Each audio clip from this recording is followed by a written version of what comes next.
Welcome to the Cloud Pod, where the forecast is always cloudy.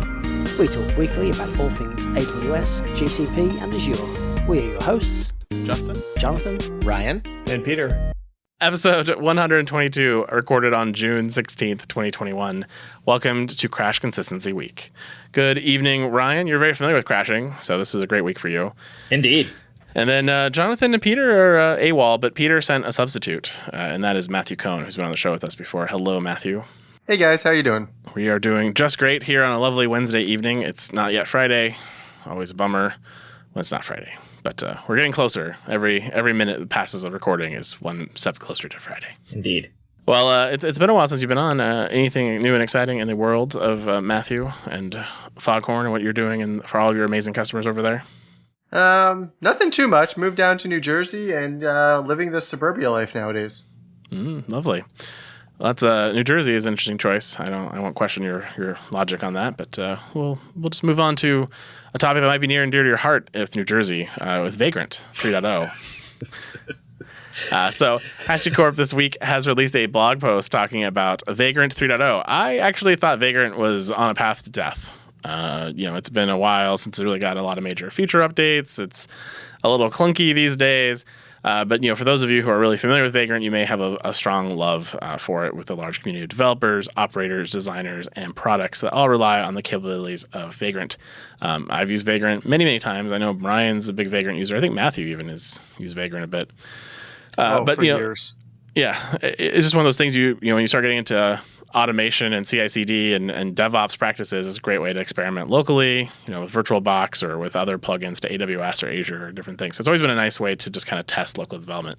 But there's some exciting things with this move to Vagrant 3.0 that they talk about in this transition. So first of all, they're going to start rewriting it into Go from Ruby. So right now it's a Ruby-based product, which is part of its problem for being not very cross-portable. And so by moving it to Go while maintaining its Ruby-based features, they're hoping to make it more compatible and much more capable in the future. So over the next year and the next couple of releases, the Vagrant 2.3 and 2.4 release will release some non-breaking changes that start enabling this Go transition. And Vagrant 3.0 will introduce a new method for configuration, but retain the tooling for continued compatibility with Vagrant files, including detection of a Ruby Vagrant file versus a Go Vagrant file, and installation of compatibility helpers to minimize interruptions to user workflow, which you can basically translate as they're going to give you an upgrade command. It's going to convert your Ruby thing to a non-Ruby thing at some point in the future. Several new features, though, that I'm actually kind of excited about. So the first one they talk about is the new client-server architecture, which allow you to run Vagrant on a remote host and run secure actions on the machine.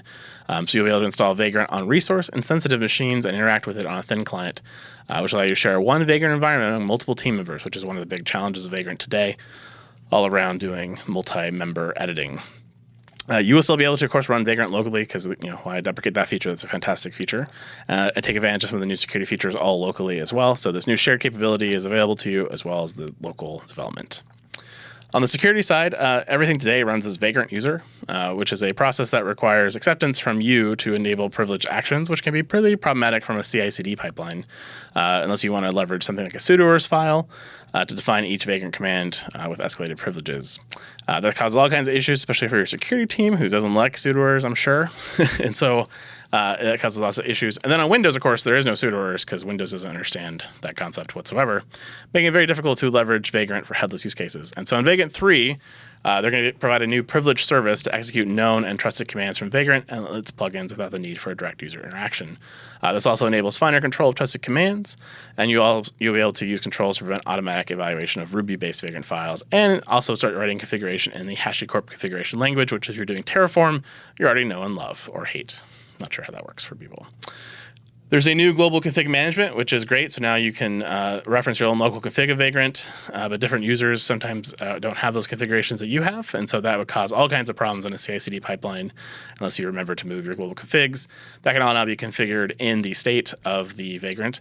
And so now you get that ability to be cross-portable, which solves a lot of issues, as well as they say lays the foundation for a future web-based UI, error checking, and transaction-based changes, and improves the overall resilience of Vagrant.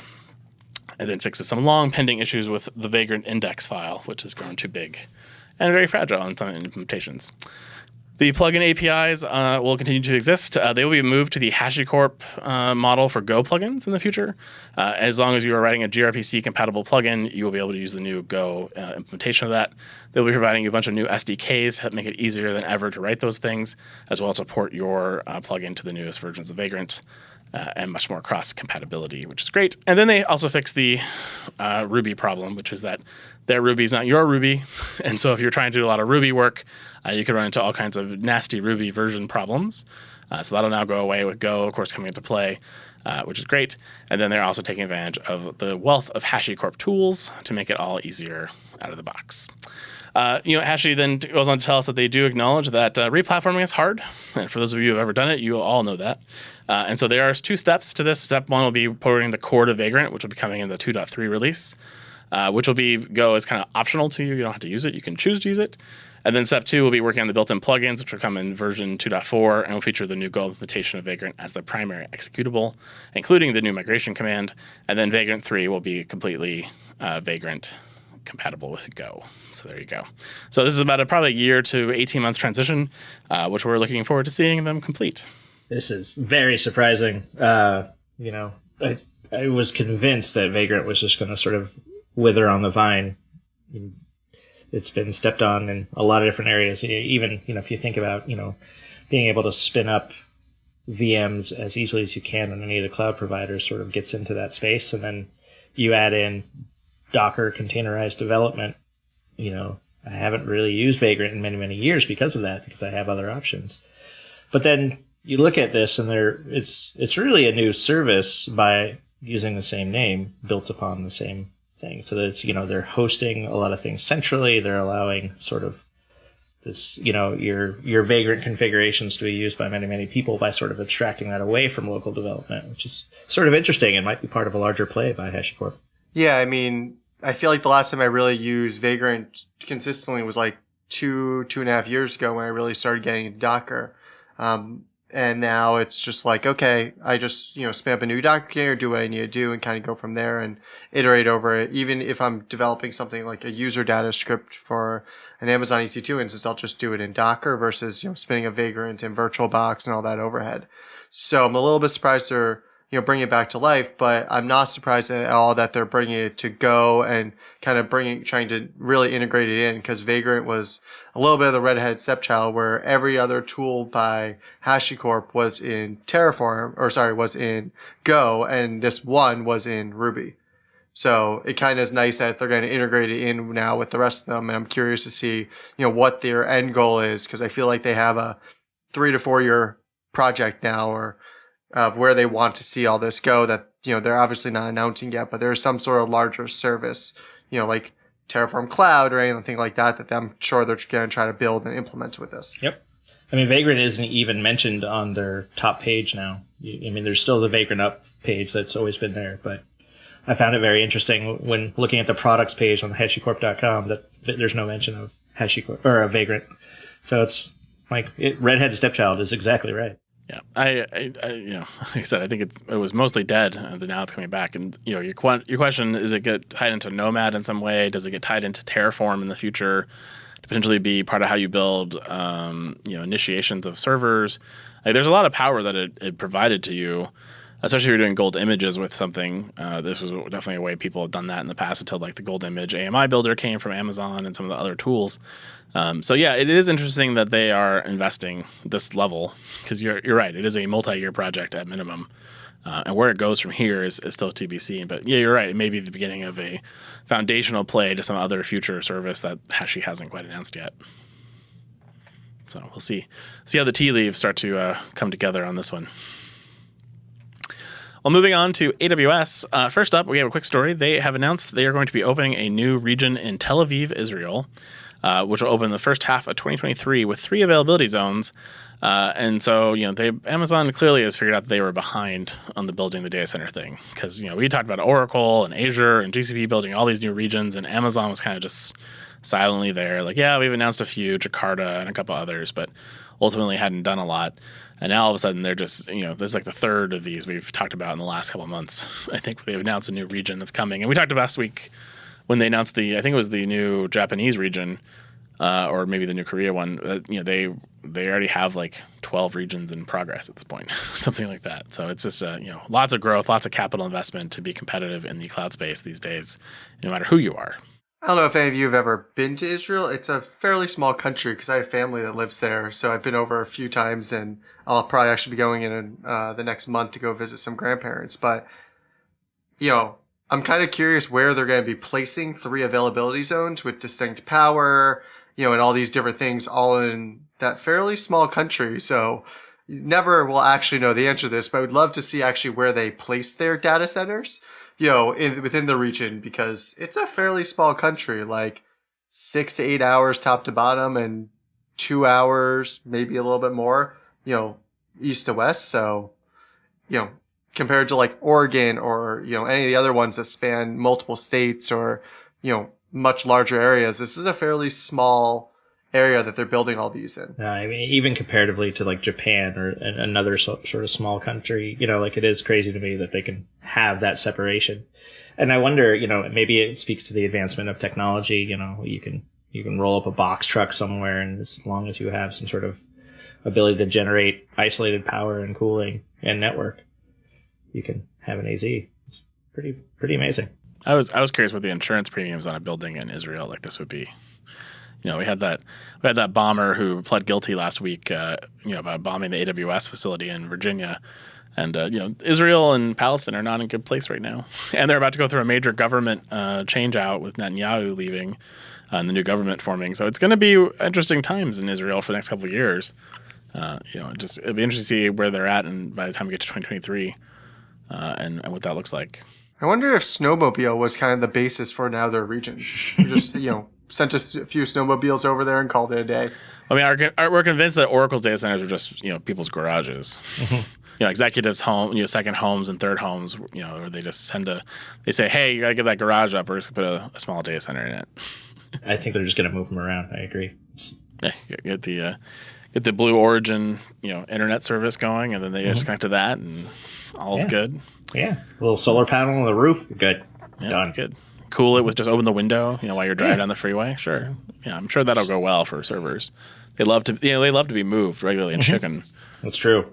Yeah. So if someone, increases the compute, you just have to drive faster for increased cooling. Indeed. There is no flaw in this plan. None whatsoever. Well, other plans that are better, Proton, which we talked about recently on the show, is now generally available. So Proton, of course, is their fully managed app delivery service for containers and serverless applications.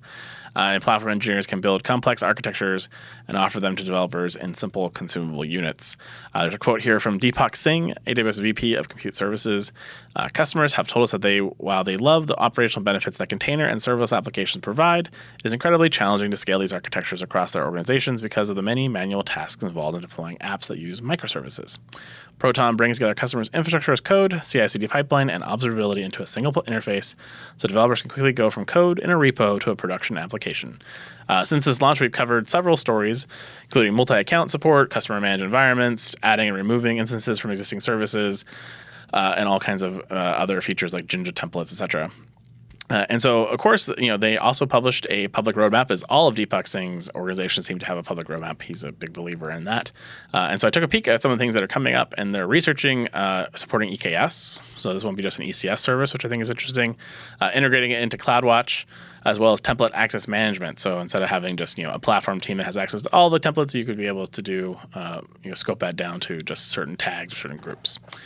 And then they said they're working on Git management of templates, so it'll all be tied into Git and GitHub Actions, as well as self-service CI/CD integration and Terraform integrations coming soon, as well as they are currently in development on private link support, which all services seem to be getting private link support these days, which is a must-have for many, many companies, I think, in the regulated space. Now, these are all super cool improvements, and this is sort of the dream in a sense. Like I'm very skeptical, and I haven't run an application on top of it. Previous solutions like, Beanstalk and Lightsail, all come with some serious trade-offs for that management. So Proton is, seems to be the right middle of the road, which I really like. And so I'm excited to try it. And they're focusing on the right features for me when you think about running something for real, not just a dev environment, having the resiliency of multi-accounts, and being able to sort of templatize and scale out the deployments is a really big addition to this. So it's great. Yeah, I think that this is going to be a great service. I mean, I really, how do I put this nicely, despise Elastic Beanstalk because, I feel like every time I use it or a customer uses it, we end up like hitting some edge case that you can't do, or you're baking AMI, which, or you're writing custom, extensions to EB extensions to Beanstalk, So I always feel like, it's not necessarily the best solution out there. But this really does feel like they're trying to take that last bit of Beanstalk where they finally released Docker support onto it. I'd probably say a couple years ago now, and actually just make a new service from the ground up with it. And like Ryan said, a lot of the features they're adding are going to be key. Most of my day job is Terraform. I love me some GitHub Actions. They really are powerful and are able to solve a lot of problems with very little overhead. And even if you do use your, I think it's like 3,000 minutes a month, like it's not an expensive service if you're not running your own runners. So getting some of those things in there, I think early on will really get people to start to use it and figure out what else people need in order to make the service useful. And hopefully those all go into their researching / working on it columns. And Justin's muted. Awkward. Amazon EC2 now allows you to create crash-consistent AMIs from instances with multiple EBS volumes without rebooting your instances. So AMIs created will retain data from all completed I/O ops for each volume attached to the instance, and this ensures that you can launch an instance from the AMI and return to the exact state prior to the creation of the image, which might be important for things like DR, for example. To do this previously, you had to manually pause I/O before creating an AMI image, or had to shut down the instance before creating the AMI, or reboot the instance during AMI creation, which is always kind of a bummer. And so this is nice. Finally, one of the last, again, EC2 wish list items that I've had on my list for a long time is finally here. Very long time. Even though this is now a feature, I've been doing this for instances for one customer for 6-7 years now, where they take a snapshot of their AMIs or of their running EC2 instances, daily and replicate them to their GR region. And I've never really had a major problem. Now, their volumes aren't rated or anything along those lines, but they're running databases and Mongos and stuff like that. And I've never really had a problem with it. So even though I always have told them, and I tell all my customers, this could become a problem, so you should really be safe. This is something I've never really run across of taking an AMI of a server and having issues. I don't know if you guys have. It's one of those scenarios that it could bite you. And for most of the time, it won't bite you. But then, but they can never guarantee it. I think this is where they're just saying, now we can guarantee this will happen properly. There's also weird things like you are doing RAID on top of EBS, which Amazon still discourages heavily. But some people still insist on doing it to get higher I/O throughputs. There was a lot of challenges of how do you do the snapshot across all those drives at the same time? Because microseconds matter in a RAID 5 array and those type of things. And so there's a lot of challenges, those type of things. So this is kind of starting to fix some of those problems. But still things like MongoDB you mentioned, they still have to flush that data out of memory to disk, because if it doesn't get flushed, you're hosed. And that's not an Amazon EC2 problem. That's a Mongo problem. Windows workloads, I think, are really sensitive to this as well, right? So yes, they tend to have issues. I mean, the real reason I want this is for security instance and forensic analysis, right? So this has always been a nightmare of trying to do, if you think you detected a breach or you want to investigate a little further, having the ability to sort of create this as an artifact that you can then ship off to another account or another environment is awesome. And so rebooting sort of ruins a lot of that, and you've had to do that in the past for this kind of action. So this is a good add. It's 40 years too late, but okay. Just this still doesn't give you the memory snapshot, which is really the missing piece for the forensics aspect of it. Is how do I take a running server, take an AMI of it, launch it somewhere else, and get that initial running state of it so I can do that forensics of it. But, it shows they're slowly getting there, and maybe in the next 40 years, they'll add that feature. I mean, we've been in, this year has been the year of, really idiosyncronous EC2 things that we thought we would never get, right? Like the ability to actually connect to a running console of a server and, other things that we talked about here on the show. So, it's possible this is the year we're going to get it finally. Mm-hmm. It just, I don't know. I don't know. There's no roadmap that I can go look at for EC2. Sounds like I'll have to tell Peter to add that to his reInvent what do you guys call it? Prediction show, draft, Prediction show. Draft. Yeah. whatever, some segment we normally run.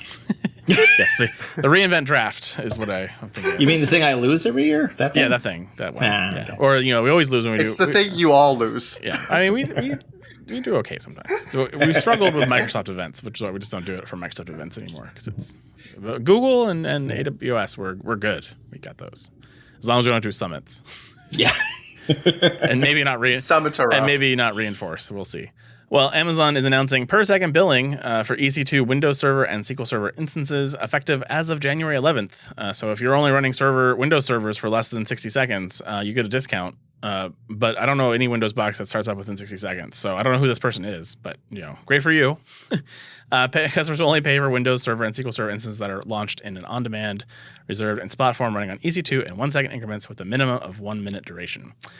Customers with use cases that require a large number of instances running for irregular periods of time, such as dev test, data processing, analytics, batch processing, image rendering, and gaming applications, have benefited from per second billing for Amazon Linux and Ubuntu forever. And so now they're happy to bring it to you in Windows and SQL Server. Applies to existing and new instances and applies to all regions.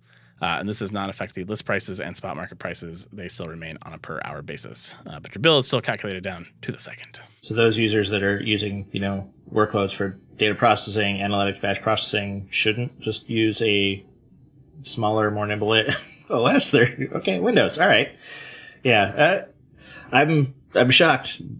I was pretty happy when it came down from an hour to a minute because that one made a lot of sense to me. And if you had something spinning for a small period of time, but yeah, I don't know if I've ever run a Linux or a Windows workload for less than a minute. Yeah, it's hard. I mean, it takes it 5 minutes to boot up, so there's that. I'm more surprised they got Microsoft licensing to actually let them do it down to the per second. Yeah, I was mostly shocked about that part too. And the thing about SQL Server, you could have done this with SQL Server for a while because SQL Server can run on top of Linux these days. So you actually sort of already had it. But yeah, it is an interesting announcement. These per second billing changes they've been doing. Yes, they give you small fractions of pennies back to your business if you're rapidly spinning things up and down this quickly. But I don't know that many workloads that are that dynamic. Maybe in the ML AI space, but then you're running your ML AI on top of Windows. On Windows, yeah. With SQL Server, yeah. I'm not really sure the use case, but I'm sure there is one. It just someone has that out there in the world that wants to share. I'd love to hear about it. I mean, it's a nice little notch in the belt for sure. Like it's one of those things where they're not billing you for any more than you use, which is always nice. And, But I don't know that I was crying about that extra 45 seconds my instance was built for to get to the minute level. No, because I've already deployed a 4XL because that's what it needs to run in the first place on a Windows workload. Yeah, exactly. But going back to features that we have desperately wished for a long time, this is another one of those, with AWS removing the NAT gateway's dependence on Internet Gateway for private communications. This has been a weird annoyance for a while. So in the past, Internet Gateway is required to provide internet access to the NAT gateway. And however, some customers just use their NAT gateway to get to a transit gateway or a virtual private gateway to VPN to your on-premise to communicate privately with other VPCs or on-premise environments. And thus, you had to do that with Internet Gateway. Now you don't, which is fantastic. So now I don't have to have that overhead of paying for the Internet Gateway that I don't really want. That is a security problem if I don't want this data accessed from be able to access the internet anyway, especially considering they still don't have it filtering at the Internet Gateway. Yeah, no, I don't know how many times I've had to explain why there's an Internet Gateway in an account that shouldn't have any internet access. Like it's just awkward. So I'm really glad to see this gone, and the billing for it as well.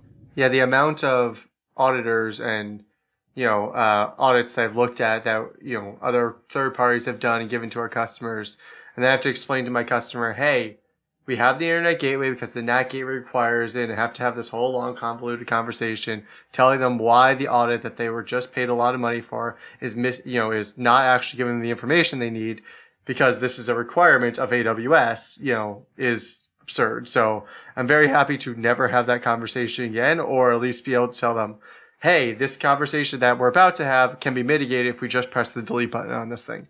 It didn't really talk about how to do that particular task, right? So it didn't say how to modify an existing one. So I hope it's just as simple as delete it. but I haven't tested it yet because Yeah. I don't want to break my VPC. So, but when I One have, way to when find out. when I have some time, I'll sort of test VPC and I'll play with this. But again, I'm worried that's not going to be an adequate test because it's new versus a legacy one. So there may be some heavy lifting here. Be careful. Proceed with caution. I got a couple production workloads. I'll test this in. Don't worry. No worries. Perfect. Let us know. Only the best people test in prod. Only the best. I mean, you have more dev accounts than I do that you could probably test in. So CloudPod runs in prod and dev in the same account. So, on the same server. So, there's no good path there for us whatsoever. For listeners of the CloudPod, you know that I have no love for Microsoft Active Directory, which is why I'm excited to tell you about the leading cloud directory platform, JumpCloud. JumpCloud makes it easy to solve today's IT challenges by unifying device and user management through a single pane of glass, enabling you to securely manage your users and devices and perform common tasks like onboarding and offboarding remote workers.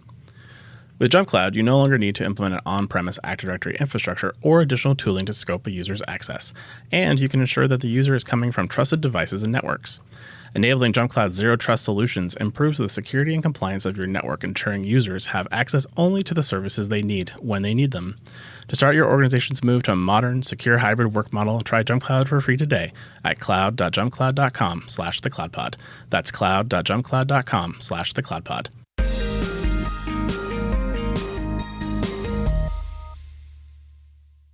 All right, moving on to GCP land. Ubuntu Pro is landing on Google Cloud. For those of you who know what Ubuntu Pro are, you're probably very, very happy. For the rest of us, I'm about to educate you on what Ubuntu Pro is. This is the general availability of Ubuntu Pro images on Google Cloud, providing customers with an improved Ubuntu experience, expanded security coverage, and integration with critical Google Cloud features. Via their partnership with Canonical, they're making it even easier for customers that have fully embraced open source to ensure security and compliance for their most mission-critical and enterprise workloads. Yes, embrace open source by buying an enterprise product. That makes perfect sense. Some of the features you get with Ubuntu Pro, you get a 10-year lifetime of security updates, so you don't have to upgrade to those pesky quarterly updates of Ubuntu. You get a FIPS and CC-EAL2 certification, which will meet requirements for FedRAMP, HIPAA, ISO, and PCI. All things I've done with the open source version of Ubuntu, so I'm not sure why I need this one. An open source security coverage, including that covers Mongo, Kafka, Redis, Nginx, and Postgres.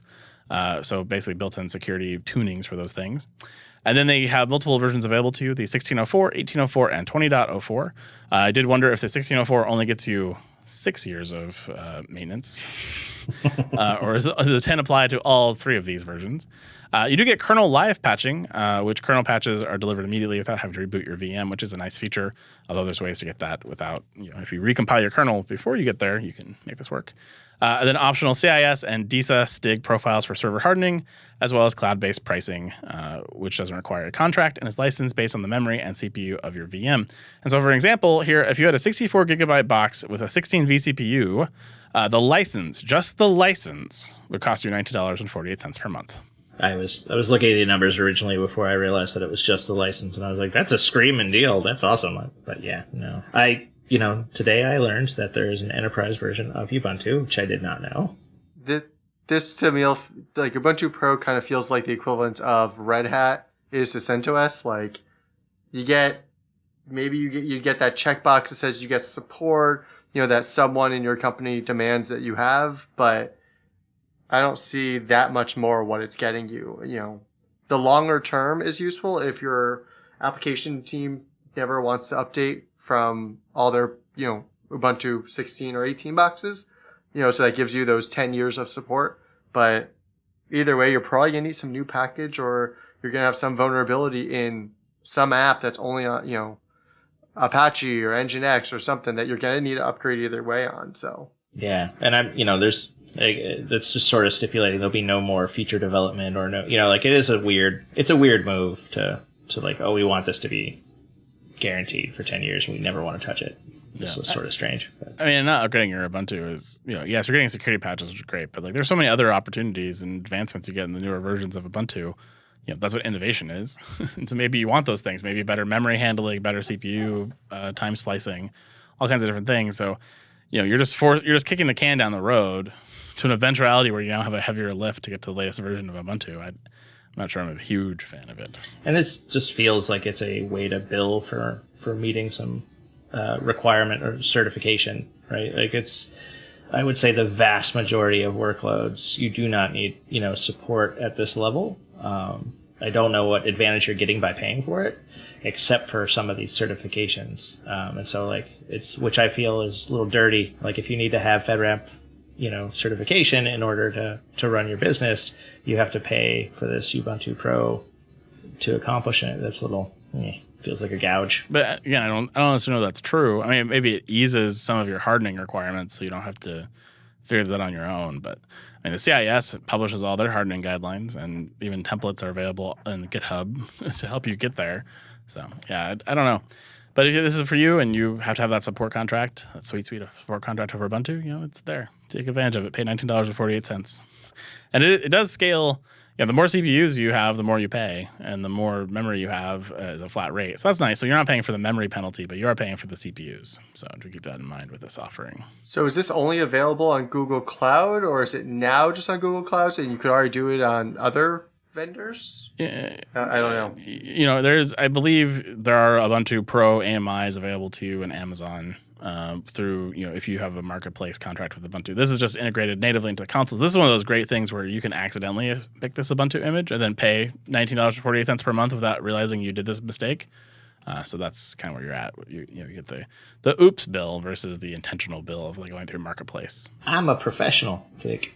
I'm a pro. Mm-hmm. That's why I buy my iPhone Pro. That's right. All right. Well, one of the things about Google Blog, if you ever pay attention to it, is they have a lot of customer case studies and customer guest posts. And so we typically don't cover them here because they're very typically a sales pitch a little bit, or, hey, come by, look at the amazing thing my team did. My team is awesome, and we use Google to do it. And so we're on the blog telling you all about our amazing thing we did. That has nothing to do with your business. But this was an interesting one because it is a customer who's using Anthos on AWS.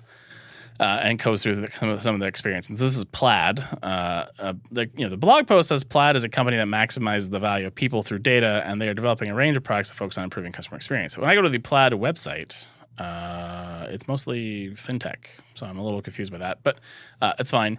But their core product is a customer experience platform called Carte, and that they can analyze the behavior and emotions of website visitors and app users, enabling businesses to deliver relevant communications in real time, which does not sound like a fintech company. So again, maybe that is a different company.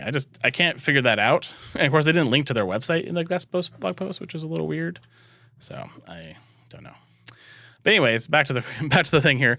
So as many companies on their journey of SaaS and software as a service, all these things, they learned that they wanted to basically add additional compute capacity in different regions to get better throughput, and so they looked for another solution in addition to AWS, which they're already on, and chose Google, which is great. And they were running everything on compute instances, tell as old as time, and then basically realized that containerization would solve all their problems, and so then they chose GKE for all their containerization, and so then they were wanting to go to GKE on AWS as well, or some type of Kubernetes thing. And we're not, of course, happy with EKS because back when Anthos was launched, EKS was still just garbage.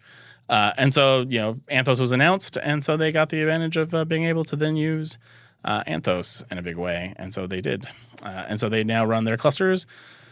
Mostly are based on Google products like Cloud Bigtable and BigQuery, but for their compute usage, they're doing that on GKE, and now they're running Anthos clusters in AWS to run this as well. They did consider, looking at moving everything, but decided that they were getting the best performance and cost benefit from running on two clouds, which, your experience will vary on that. And they do say that as well, that, you need to really understand your multi-cloud strategy before you go down this path. But for them, it made a lot of sense. And so that's pretty interesting. So this is a good blog post. They do give you some tips if you're going down this path. But they didn't give you a lot of tips, which is what the argument of the article was supposed to be. But in general, it takes a thoughtful approach to multi-cloud. And for Plaid, they said it worked great. But for others, it may not be the right fit. And you should consider whether multi-cloud is right for you and your customers. So that's their big tip of advice for multi-cloud. So, I need to evaluate, my costs from the company who has already spent bazillions of dollars on Anthos and then is going to run this on Amazon. Okay. I'm a little skeptical, I guess I would say, that this is a cost-neutral move. And, I'd be curious and see what the real advantage of running those workloads on Amazon really was. And if there's that much advantage, if it is required to be on Amazon, if there's enough value in running it via Anthos rather than just running it natively in that cloud. Yeah, I wonder if they had some sort of, EDP pricing with Amazon, or they were able to negotiate it in order to get the better compute pricing there, use Anthos and the other one just to manage everything. But even then, just the overhead of managing, they are a fintech company at heart, at least is my understanding. So managing the overhead of, setting up all the compliance and the regulations and the auditing and the notifications and all that good stuff that, fintech companies have to deal with, on two clouds and maintain and update and all that stuff, that overhead also isn't really included in this, which is really why I'm like, okay, is it really cost effective, or are you just saying it because, you were able to do it? Yeah, it is sort of people don't normally factor in that level of cost of management. I'm guessing that no one has access to anything in either one of these environments. That's the only way that it makes any sense to evidence this, is just be like, nope, nothing. Submit your work to the pipeline and Anthos takes it from there. So I did a real-time follow-up here. I did go Google for Plaid Carte, and I found that they are a Japanese company that has the name Plaid. So they are a Japanese SaaS company. So I correct that. It is not the Plaid of the financial services world. But, of course, that was not clarified in the blog post. So I say shenanigans on Google for kind of misleading, because they make it imply that it's the other Plaid, which it isn't.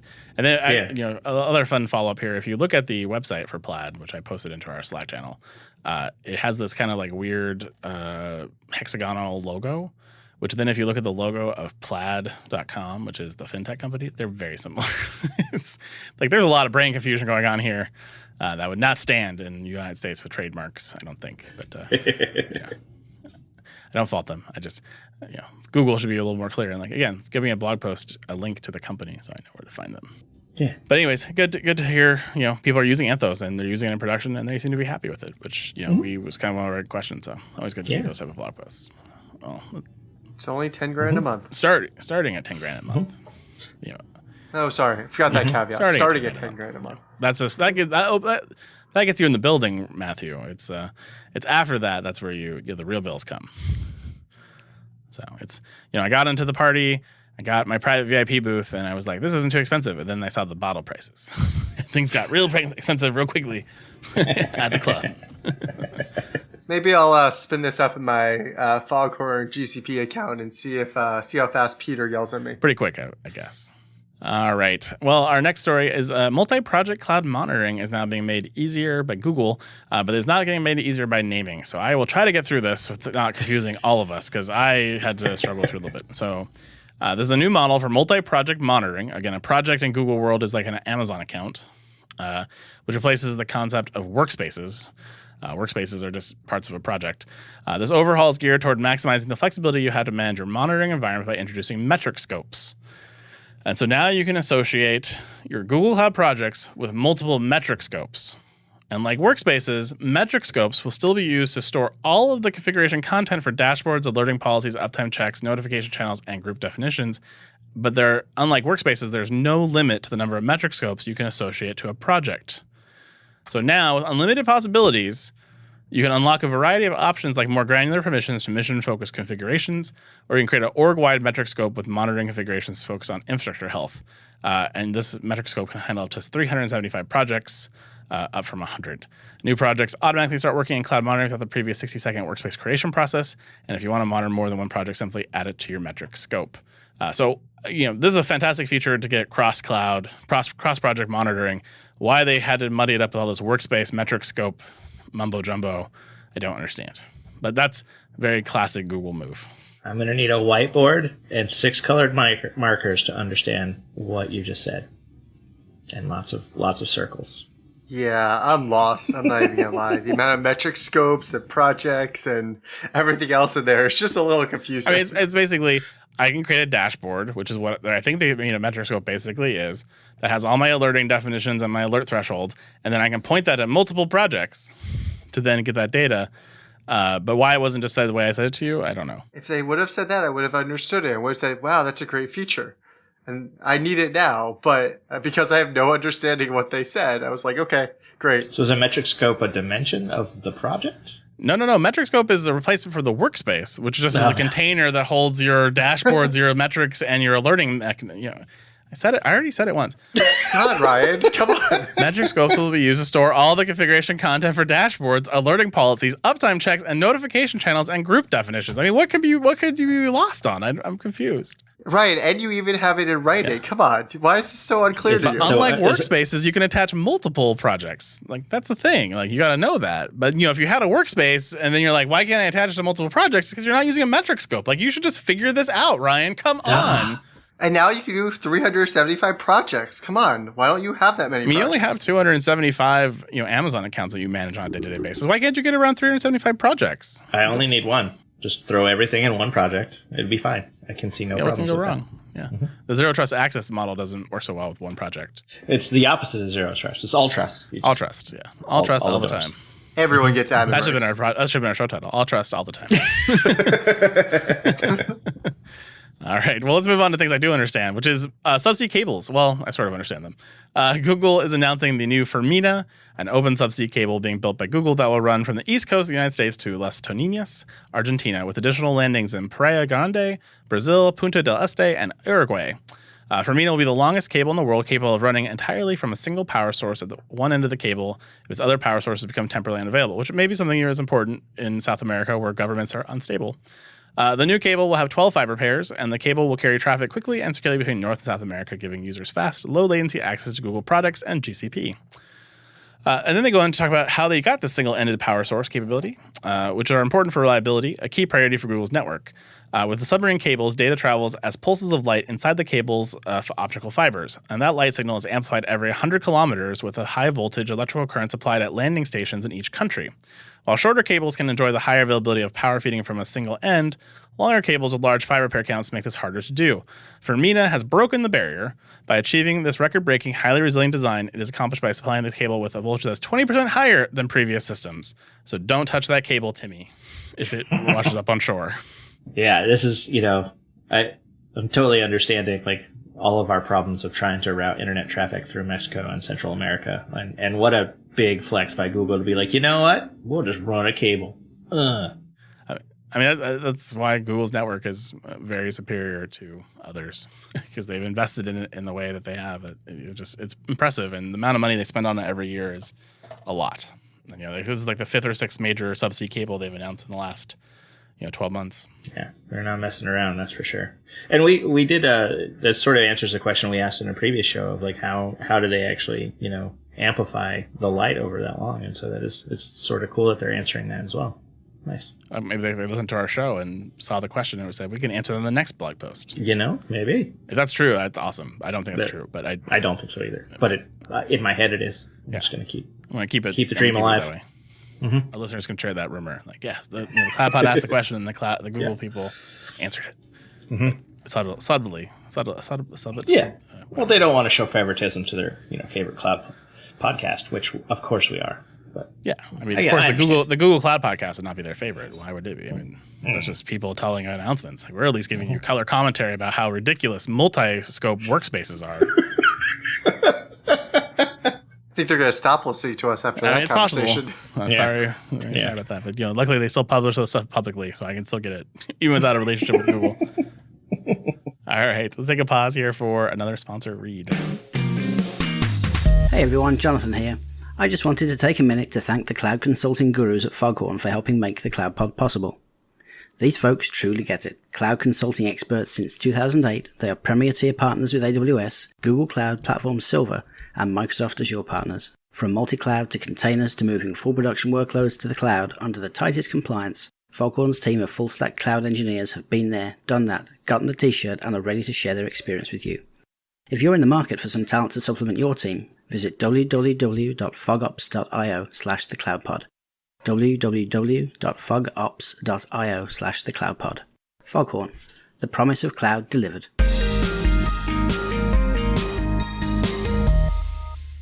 Moving on to Azure, as usual. They are announcing a new data center, but not just an announcement. It's actually live. You can use it right now. What? And that data center is West US 3, which is in apparently the most sustainable data center region. And then you find out it's in Arizona, which makes your head explodes. Yeah, it makes no sense to me. Data centers, of course, are today's engine for modern businesses, providing organizations of all sizes of the cloud services and tools to innovate, collaborate, and operate securely and efficiently at scale. And Azure builds data centers around the globe to address increased customer demand for Microsoft cloud services, and they do so with sustainability in mind. Arizona was chosen, but apparently not for the heat, but for its abundant solar energy, highly skilled workforce, and proximity to their customers and availability of land, which Arizona does have a lot of land available, so that makes sense.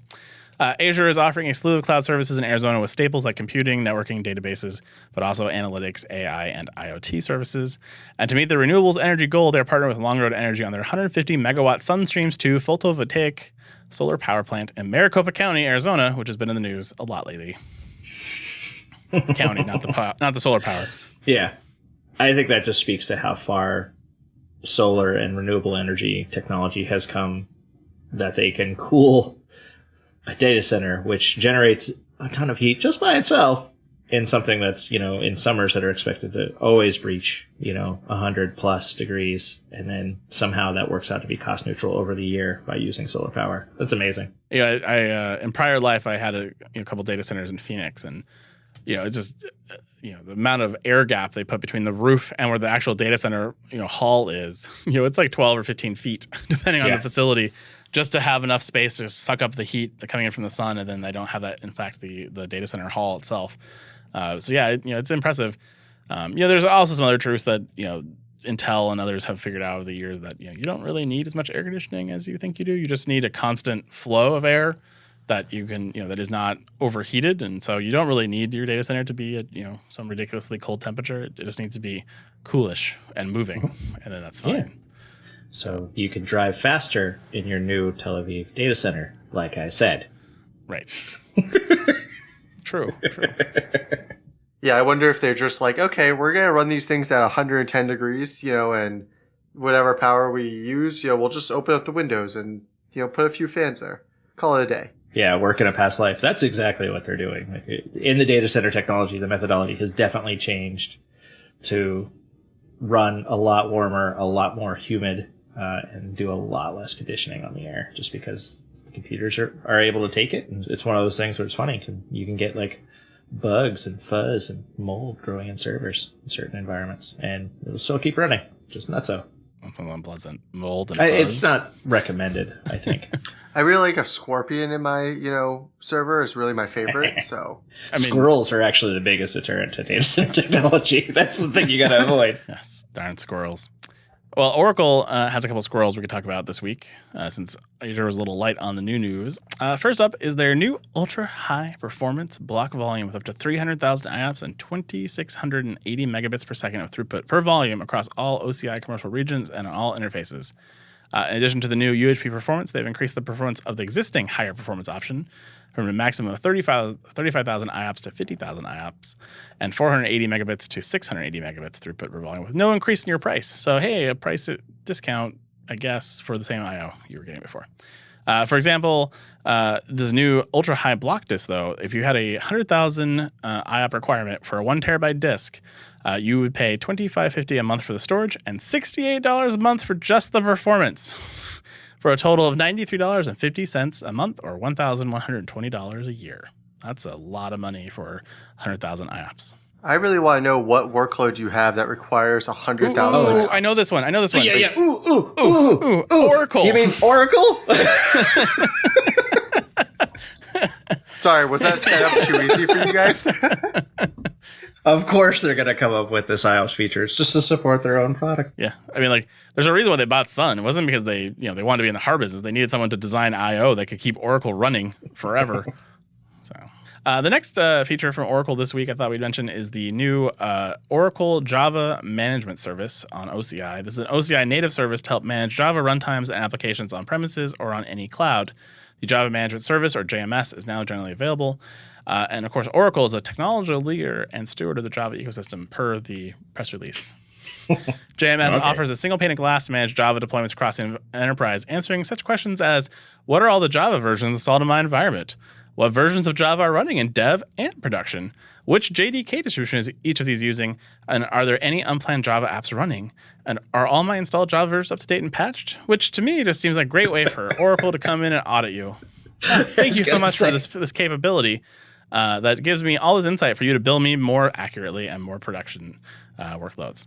In addition to all those licensing questions, it also provides continuous insight based on telemetry data from the JVM to analyze security, performance, compliance, and efficiency metrics. An example they say is normally cryptographic usage is a black box in Java, which it is, with expired certs or disabled algorithms only being found when something breaks or a breach has occurred, which is a big problem in Java world because it's a bit black box. So that's nice. That's a good feature. And it also can automatically size my JVM. That's a big bonus as well. Other than I'm giving away my soul to Oracle in the process. Who let the Oracle attorneys get a hold of the engineering roadmap? That's all I want to know. This is hilarious. It's just an auditing tool. But I mean, that said, I imagine that the first time you get sort of written up and have to pay a big, the true up.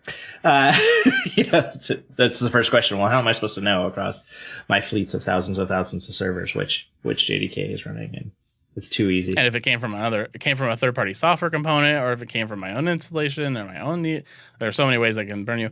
But the best way that customers get into OCI is through a settlement on their true up. So this is how you get onto OCI. And then of course you're on OCI. This now tells you how you don't get onto another settlement in a few months. So it's a great service. I'm so excited about this one.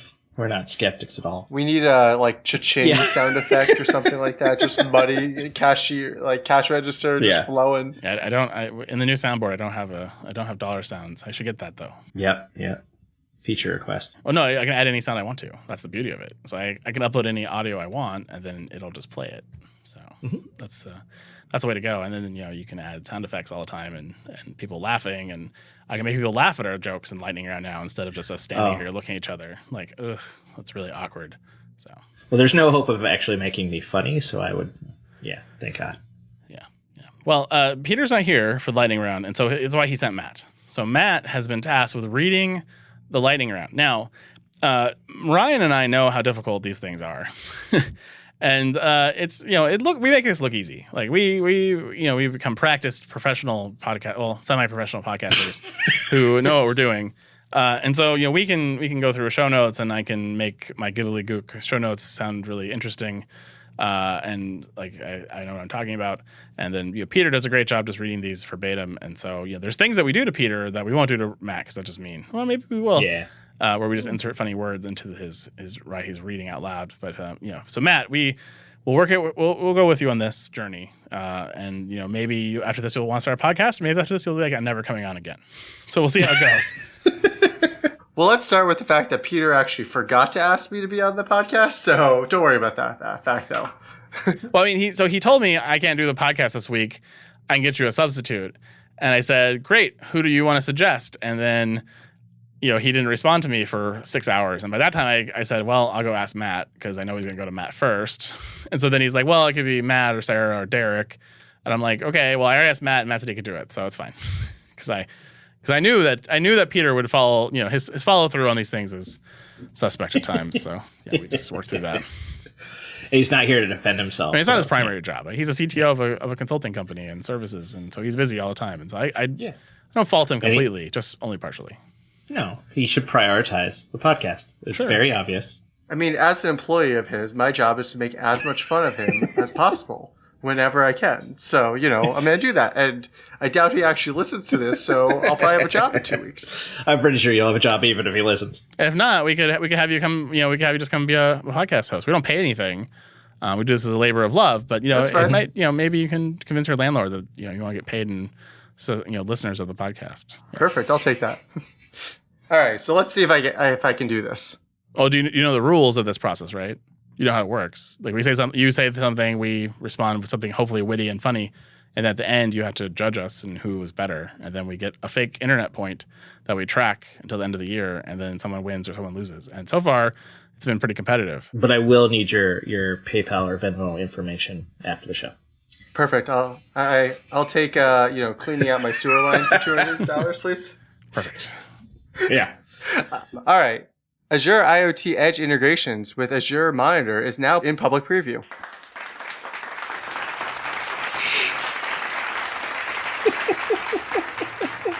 It was well done. Well done, Reed. Yeah. I don't know what anything you just said was, but it sounded beautiful. So we're gonna go with that from there. All right, we'll go to number 2 then. Azure App Mesh introduces enhanced ingress traffic management capabilities. So now you can enhance your troubleshooting as you have no idea where this traffic's coming from. Thanks, AppMesh. Ah, so nice. Or where it's going. It's going into a black hole of the internet. Yeah. Duh. Yeah. Amazon EC2 adds a new AMI property to tag outdated AMIs. Which, Matt, you had a comment on this one first, so we'll let you go first. I don't remember what my comment was. You commented in the pre-read that, why isn't this in the main show? Which I then responded to you, because it's a tag. It's nothing more than a tag.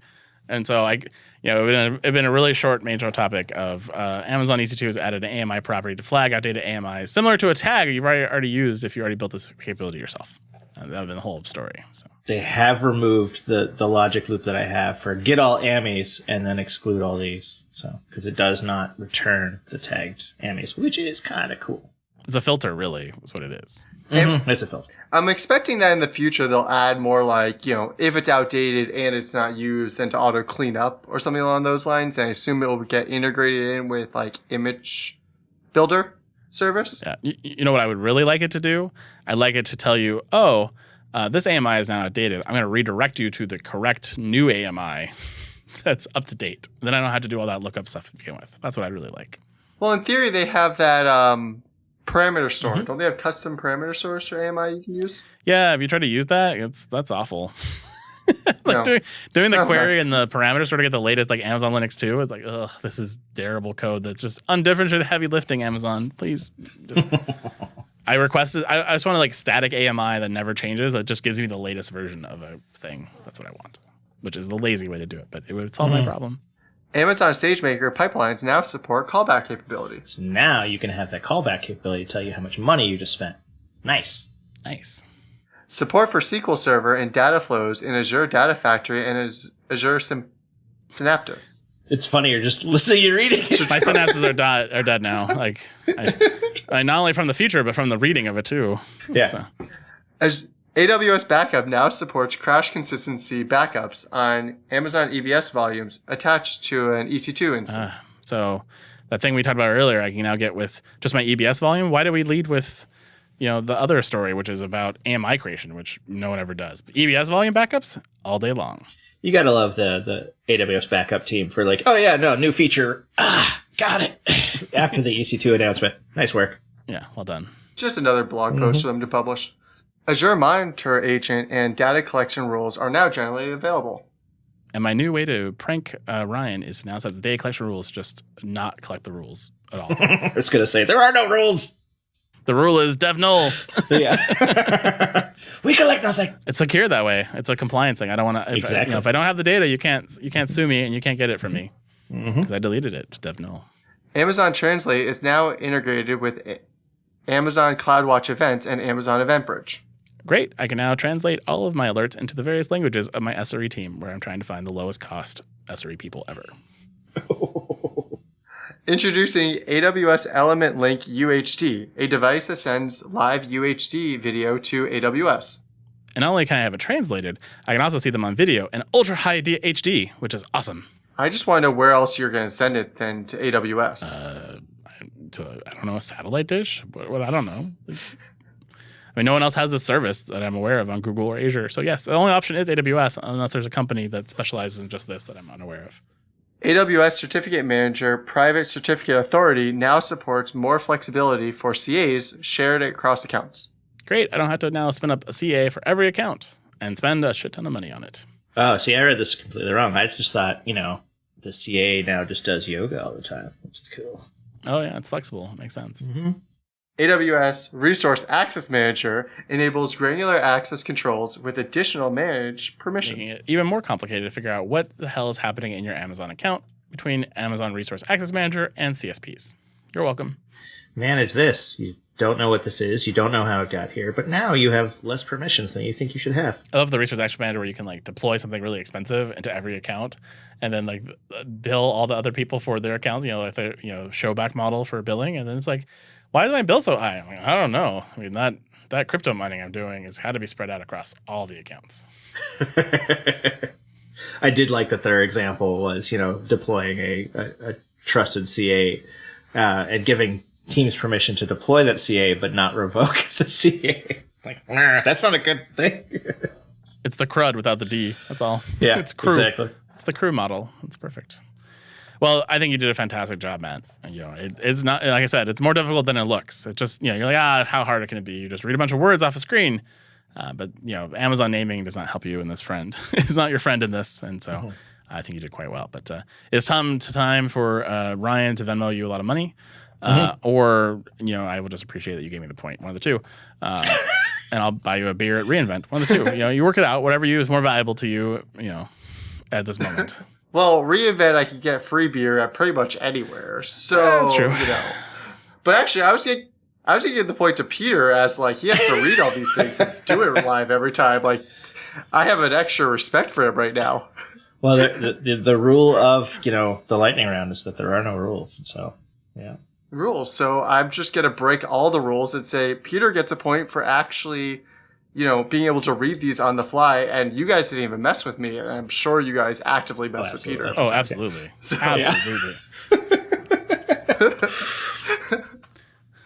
So next time, Peter will just be confused when he opens the stock and sees that he has a point and we'll have no idea why. I think we shouldn't tell him. I think we should just keep it quiet. Like, you have to listen to the episode to figure that out. Although you did say maybe you wanted to have a job in 2 weeks, so maybe we don't want him to do that. Maybe we I don't know. Tomato, it's fine. Someone else at Foghorn will tell him what you said, so it's fine. It's not Peter. Someone else will tell him. Well, things are coming up once again in the world of cloud. Google has not updated anything on their summits that I'm aware of. Oh, I take it back. They have. The Security Summit has been published for July 20th. Google Cloud Security Summit. Security professionals can learn why many of the world's leading companies trust Google Cloud infrastructure. And that'll be available to you as a summit. The new Retail and Consumer Goods Summit, July 27th, 2021, all available to you, as well as the ones we talked about in previous weeks are now available to you as recordings, which you can find linked in this blog post that we have in the thing. Azure's given you 5 reasons to go attend the Azure Hybrid and Multi-Cloud Digital event, which that event will be on June 29th. The 5 reasons, which maybe you guys have some inputs on, one is, number 1, be among the first to hear a major Azure Arc announcement, which, I don't know about you guys, but I'm super excited to hear about what Tony Stark's got out there for the latest and greatest in Arc technology. I think it's amazing, and I'm super excited about that. What do you guys think about that one? Does that entice you to go to the June 29th event? I just want to know how they're going to get all those animals paired up to put on the Arc. But, okay. There's that too. Number 2, you can learn how Azure customers are using hybrid and multi-cloud solutions, which is the basically equivalent of like, neener, I'm doing it and you're not. So you got that for you. Lovely companies such as Avanade, Siemens Healthineers, and SKF Group are all going to be sharing their use cases and stories. So that's always a great reason to go. See everyone else talk about what you were trying to do and did it better than you, which is always depressing. It's a good way to make you feel bad about yourself. Yeah. It's one way. Number 3, see Azure Hybrid and Multi-Cloud Solutions in action. This is where you can see the Azure Arc, Azure Stack, and the Kubernetes service all running on Blinky lights, on Blinky boxes. I assume that'd be on video because I don't know how you actually see them working, like per se, but whatever. Number 4, discover how to be more productive and agile with your hybrid cloud solutions, to how you quickly ensure governance, compliance, and security, etc. Blah blah blah. I'm sure that's going to be a riveting session that I would definitely want to check out. And then the last one is get answers to all your hybrid questions with the event live chat to ask any hybrid cloud questions you may have and get insights from the product experts and engineers building hybrid and multi-cloud solutions at Microsoft. All available to you again on Tuesday, June 29th from 9 to 11. Did I entice you guys? Are you going to sign up? Go register right now. Well, if I've learned anything, I've learned through life that I never want to see how the sausage is made. And I know that to keep my Azure environment compliant, all I have to do is write all my rules so that we don't record any data. Very easy. Next up on our list of things to pip for you guys is the State of FinOps update. The July one is coming up very soon, although I have yet to post the July data for when that event's going to be, but that'll be coming up very soon. If you're into the FinOps space, do check that out. And then, of course, we are still pimping AWS Reinforce in August in Houston. Sorry. We just want to see who'll go. I know. I'm trying to see if I get free tickets to some people at this point. But please go. Please tell me how hot it is, and I don't want to be there. So and then we had to decide. So if we possibility of hurricanes, 900 degrees. Where else do I want to be? 3,000% humidity. Yeah, what could go wrong? What could go wrong? You'd be lucky enough to be there when it floods. That's always a win. Yeah. Who doesn't love that? Or if it's the winter, it could deep freeze. Apparently, that's a thing. But all available to you in Houston in August if you are into that, or if you live there, maybe you're already used to it, so you just go anyways. If you live there, I hope you weren't listening for the last couple minutes. or a couple of weeks where we've I mean, even people who live in Houston mercilessly say how hot it is in August. So they agree with me. Like I don't think I'm insulting anyone. If I am, please let me know. But these are facts. These are just things you know about Houston and Texas in August. I mean, I'm from Florida. That it's hot enough there, and I know not to go to Houston. So Yeah, Florida's own level of heat as well.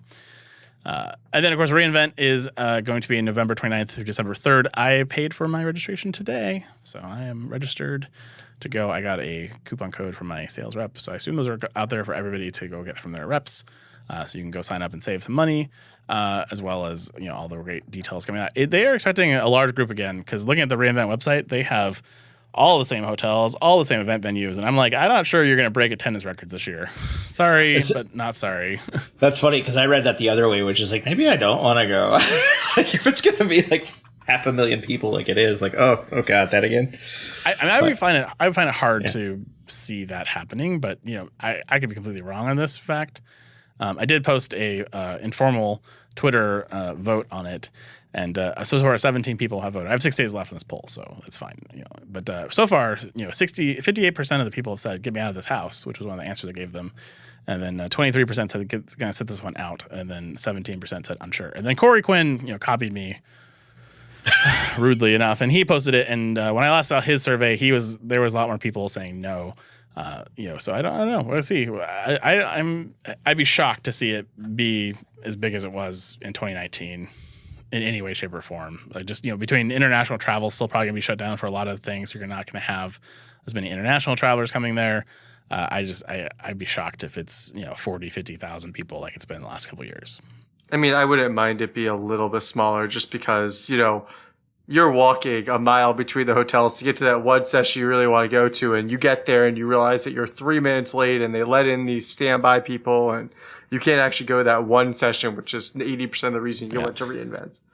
I did. I was wondering maybe they're keeping it on all the venues to keep it socially distanced and to spread the people out. So you're still going to walk those 3 or 4 miles to get to a facility that hopefully will be a huge room with lots of empty seats because of social distancing. So maybe that's how it's going to work out. I don't know. I think they deserve. They're trying to sell tickets already to this thing. I do feel like they owe us more details of like, what is this event going to look like, and what are the safety protocols that are going to be in place for this event? Because until I think people are going to be apprehensive to sign up until they know.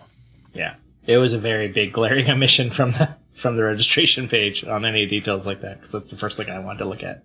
I wonder if they had to, just based on prior contracts, use those same hotels and all those things, from prior years. Just it's what they negotiated 4 years ago when they re-upped their contract to do it the week after Thanksgiving, and they're just going to stick with it. I mean, you're telling me that they aren't willing to renegotiate anything because of pandemic? Like, that's just bad contract language. And I can't imagine Amazon would be that silly, to not have good contract language for that type of stuff. But we'll see. I can only imagine that Amazon would be in the driving seat for that as well, right? Considering how hard the hotel industry's been hit with COVID. So they do have in their FAQ in the health and safety section, what health measures are in place to reduce the risk of COVID-19? And it says, the health and safety of our customers, partners, and employees remains our top priority, and all attendees are required to comply with health measures in accordance with the AWS Code of Conduct. As we continue to monitor the COVID-19, we'll follow guidelines from our venues and the CDC. So they're saying we'll update our requirements and guidance as needed. Yeah. So they have no idea yet. No, they have no clue, and they're going to go with whatever they have to at the moment. So, yeah, which makes sense. I mean Google kind of had the same thing, right? Like they haven't announced that it's going to be in person. They said, in their announcement, or their website, that here's the dates, but we'll let you know what the shape and structure of this thing looks like closer to the event. But that one's coming up on October 12th to 14th, so we'll see. Well, I think that is everything we can talk about. Anything you guys are aware of and that we should pimp as a particular event that people might want to check out? I see shaking heads no, which none of our listeners can, so we appreciate that always. And that's another fantastic week here in the cloud. Good night, Ryan and Matthew. Thanks for coming, Matt. Have a good one. Anytime. Bye, everybody. And that is the week in the cloud. We'd like to thank our sponsors, Foghorn Consulting and JumpCloud. Check out our website, the home of the Cloud Pod, where you can join our newsletter, Slack team, and send feedback or ask questions at thecloudpod.net, or tweet us with the hashtag #thecloudpod.